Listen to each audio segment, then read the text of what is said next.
बिस्मिल्लाहिर्रहमानिर्रहीम। अस्सलाम वालेकुम। आज जो है हमने ग्रुप के ऑर्डर और उसके एलिमेंट के ऑर्डर से रिलेटेड थ्योरम करना है।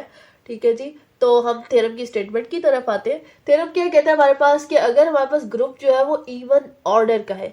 ग्रुप के ऑर्डर का क्या मतलब है, पहले हम उस पर डिस्कशन कर लेते हैं कि ग्रुप का ऑर्डर क्या होता है, कि उसमें कितने नंबर ऑफ एलिमेंट्स है। ठीक है, तो इस कहते हैं ऑर्डर ऑफ ग्रुप जो है is equals to the number of elements in the group. ठीक है, तो अगर वो इवन ऑर्डर का है, इवन ऑर्डर का मतलब है कि उसके कहते हैं जो एलिमेंट नंबर ऑफ एलिमेंट्स है वो 2 या 2 के मल्टीपल्स हैं। ठीक है ना, नंबर ऑफ एलिमेंट्स उसमें 2 है, 4 है, 6 है, 8 है, जितने भी एलिमेंट्स हैं वो इवन कहते हैं नंबर्स में है। ठीक है ना, नंबर ऑफ एलिमेंट जो है वो इवन है।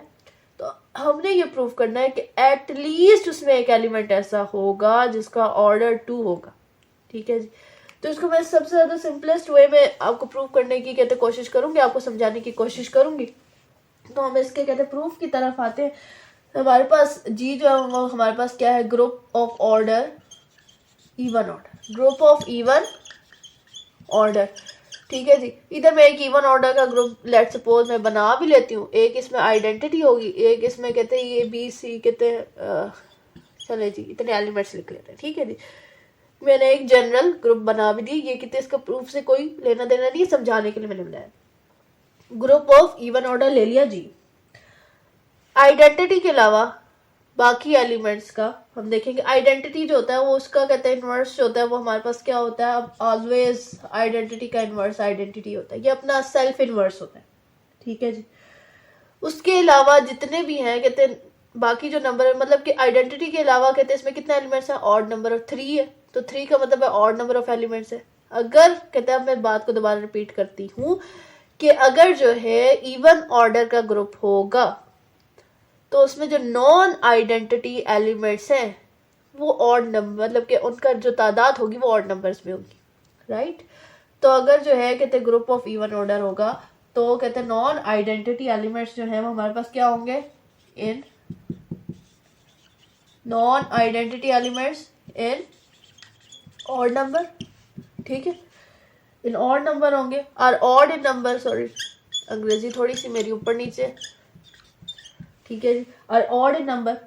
अच्छा जी, उसके बाद जो है अब हमें पता है कि आइडेंटिटी कहते हैं आइडेंटिटी के अलावा इसकी एक और प्रॉपर्टी थी इन्वर्सेस की, कि इन्वर्स भी जो है कहते हैं हर एलिमेंट का उसी ग्रुप में प्रेजेंट होगा। ठीक है, ए का कोई इन्वर्स होगा, बी का होगा, सी का होगा। ठीक है जी, तो inverse of each element belongs to जी।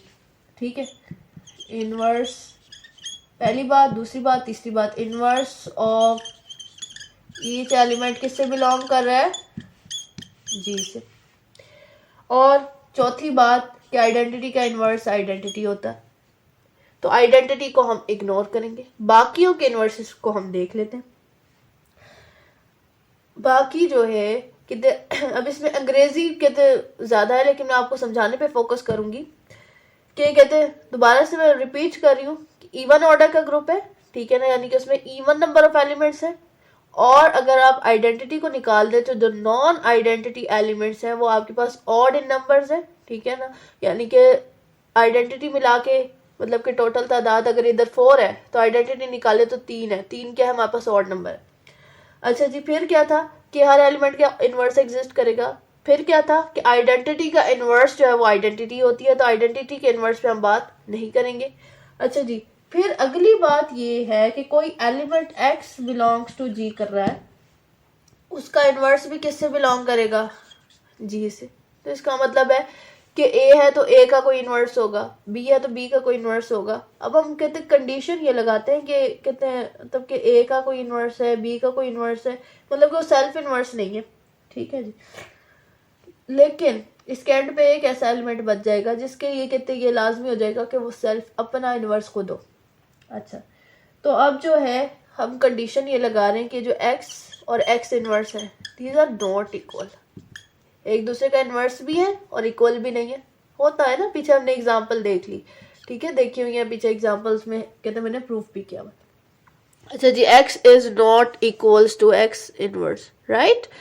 अच्छा, तो अब जो है x is not equals to x inverse. अब देखिए आप पेयर्स बनाते जाए। आइडेंटिटी का इन्वर्स क्या था, आइडेंटिटी। a का इन्वर्स में कह देती हूँ b है। ठीक है जी, तो अब बाकी क्या बच गया, सी का इनवर्स क्या है, कोई और एलिमेंट है, कोई पीछे कहते हैं मतलब कि यूनिक होते हैं, हर एक का इनवर्स यूनिक होता है। ऐसा नहीं है कि कहते हैं ए का इनवर्स भी बी हो गया, बी कहते सी का इनवर्स भी बी हो गया, ऐसा नहीं होता। कहते जो कहते एक एलिमेंट है उसका इनवर्स एक ही होगा, वो इनवर्स किसी और को अलॉट नहीं हो सकता। यूनिकनेस बहुत है यहाँ पे, ठीक है ना, ग्रुप में तो यूनिकनेस इंतहा की है, ठीक है।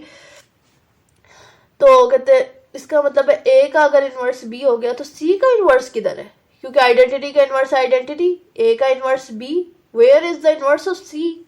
तो इसका मतलब है कि सी जो है वो अपना इनवर्स खो दिए, ठीक है। तो इसका मतलब ये हुआ कि इवन ऑर्डर के ग्रुप में एक एलिमेंट ऐसा लाजमी होगा जो अपना इनवर्स होगा, यानी कि ए एक ऐसा एलिमेंट ए बिलोंग्स टू जी जिसका इनवर्स जो है वो सी के इक्वल है, ठीक है। एटलीस्ट वन एलिमेंट होगा जो कि आइडेंटिटी नहीं होगा, क्योंकि आइडेंटिटी अपना इनवर्स खुद ही होता है। तो आइडेंटिटी के अलावा एक ऐसा एलिमेंट होगा जो कि अपना इनवर्स खुद ही होगा इवन ऑर्डर के ग्रुप में। ऑड ऑर्डर के ग्रुप की बात नहीं हो रही यहाँ पे, ठीक है, इवन ऑर्डर। अच्छा जी, तो ए इज इक्वल टू, अगर ए इनवर्स है तो इसका ऑर्डर क्या है। हमने तो ये कहते हैं अभी तक जितनी भी बातें की है उसमें इस स्टेटमेंट से रिलेटेड कुछ भी प्रूफ नहीं हो रहा। अच्छा जी, हमने क्या प्रूव करना है कि एक एलिमेंट ऐसा है जिसका ऑर्डर 2 है। अच्छा, तो अब अभी तक हम कहाँ तक पहुंचे हैं कि एक एलिमेंट ऐसा जरूर होगा जो अपना इनवर्स खुद ही होगा, A is equal to A inverse. अच्छा जी, अगर जो है मैं ए इनवर्स को दूसरी साइड पे लेकर जाना चाहूँ, यानी कि मैं दोनों साइडों पे ए को मल्टीप्लाई कर दूँ, A into A is equal to A inverse into A, ठीक है जी। तो क्या हो जाएगा हमारे पास, ए इंटू ए क्या हो जाएगा, ए की power square is equal to A inverse into A, जो हमारे पास क्या हो जाएगी, आइडेंटिटी, राइट। तो इसका मतलब ये तो कहते हैं उसकी ग्रुप कहते हैं ऑर्डर ऑफ कहते हैं एलिमेंट की डेफिनेशन पे पूरा उतर रहा है, जिसके मुताबिक A raise to power N is equal to identity, और एन जो था वो ऑर्डर था, राइट।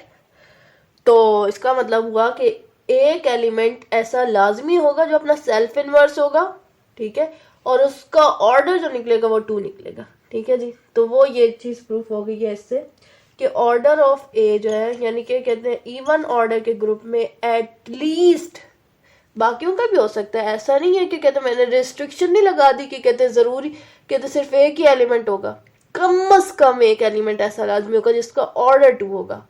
बाकियों का भी हो सकता है, बाकी भी अपना सेल्फ इनवर्स हो सकते हैं, कोई रिस्ट्रिक्शन नहीं है, कोई पाबंदी नहीं है, लेकिन उसने कहा कि कम से कम एक एलिमेंट ऐसा जरूर होगा जिसका ऑर्डर 2 होगा। और हमने कैसे प्रूफ किया वो आपने देख लिया कि कहते इवन ऑर्डर के ग्रुप में आइडेंटिटी को निकालें तो और नंबर ऑफ एलिमेंट्स बचते हैं, ठीक है ना। तो पेयर बनाते जाए, हमने सपोज कर लिया क्योंकि यूनिक इनवर्सेस होते हैं, तो हमने सपोज कर लिया कि ए का इनवर्स बी था, तो सी का क्या इनवर्स होगा, सी के लिए कोई एलिमेंट बचा ही नहीं, तो हमने कहा कि सी जो है वो अपना इनवर्स खुद ही हो गया, ठीक है। फिर सी के अगर C is equal to C inverse है तो सी की बजाय मैंने इधर जनरल ए ले लिया, ठीक है जी। तो A is equal to A inverse है, तो अब फिर इसका ऑर्डर निकालने के लिए इसकी थोड़ी सी इक्वेशन को हल किया तो मेरे पास ए इसके इज इक्वल टू आइडेंटिटी, और मुझे पता चला ऑर्डर ऑफ ए जब हमारे पास क्या हो गया 2, यानी कि एटलीस्ट एक एलिमेंट ऐसा निकल आया जिसका ऑर्डर क्या था 2, ठीक है जी। तो ये थ्योरम यहाँ पे एंड होता है। इंशाल्लाह नेक्स्ट थ्योरम में नेक्स्ट लेक्चर में नेक्स्ट थ्योरम पे बात करेंगे, जो कि वो भी एक ऑर्डर ऑफ एलिमेंट से ही रिलेटेड है।